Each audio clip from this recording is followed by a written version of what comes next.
क्या जी अरे तू का रे न जाए ना एकदम दिन हो छतलू कहाँ न जाई कहे दो संगतिया के शादी बियाह बा मन न जाई तो का कही हैं अभी अब वो 10 हमारे में आई रहे तो हम ओकरा में न जाई अभी 10 दिन होता इले 12 ले तले फिर जाए लगनी ओहो बहरल तो बहरल नहीं न जा तो नहीं बराती न करे हो न तो जाए ना कहे तू खेल एकदम हैं न जाई न जाई न रोज से बेरा का रो संगे एकदम रहेगा मन तो रोने रहत नहीं खी रो तोरे संग मन रहते दिन राती हां आज न जाए का भइल तोर न जाई लगोले वाली माने जाई ना त का कहियो सरे कारे धोखेबाज बाड़े ना आइले ह हां मेहरारू के बात मानतले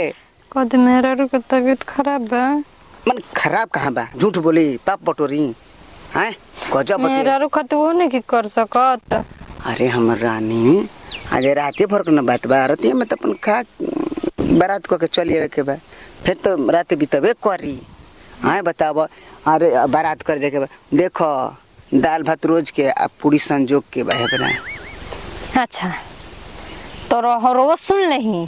हमरो रोज दाल भात रोज के आ हमरो के पूरी संजोग के ठीक हो जाई कौन नहीं करना जाई का पूरी संजोग के ना जाई ना जाई रो जाई का जाए हम रोज वो संग सुतर नहीं बर देवर जी के लेकर सुजे दिक्कत का बा जाई हमरो बार पूरी सब्जी पूरी बुनिया पूरी मन करता खाए के चल जाई रो चल ना जाइब ना हम ना रो जाई ना हम कहत जाई रो जाई ना हम जाइबे ना करब हमरो बार दाल भात चोखा खाए के मन करतल ह ठीक ना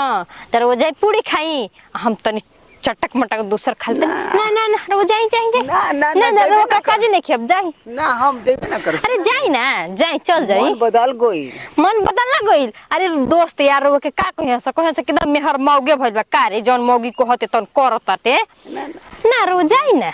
इतना सज धज ले बानी इतना तैयार हो गइल बानी इतना तो कभी मेहरारू खातिर कहता सेंट टोंट मार के तैयार बानी जाई ना का झूठ के तू बेस्ट टाइम वेस्ट करे बदल गइल केन क्वेश्चन तो करे लगम ना जाए तो छोड़ा जाइबे ना करो जाई ना ना जाइबे ना करो ए जी सुनी जाई रो जाई हम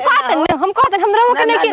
हमरा के रोकते नहीं खेक नहीं हम अब अपन मन बदल गइल अरे जाई ना निकली आई मत घर में जाई ना हम जाइबे रोज के पूरी है रोज दाल भात मिलता है ढेर पूरी है बुनिया खाए के मन करता तो हमरो बुनिया पूरी खाए के मन करता ठीक ना एक बार कहते तो मजा लगे तनी मर्द हिल जी घर ले अब तना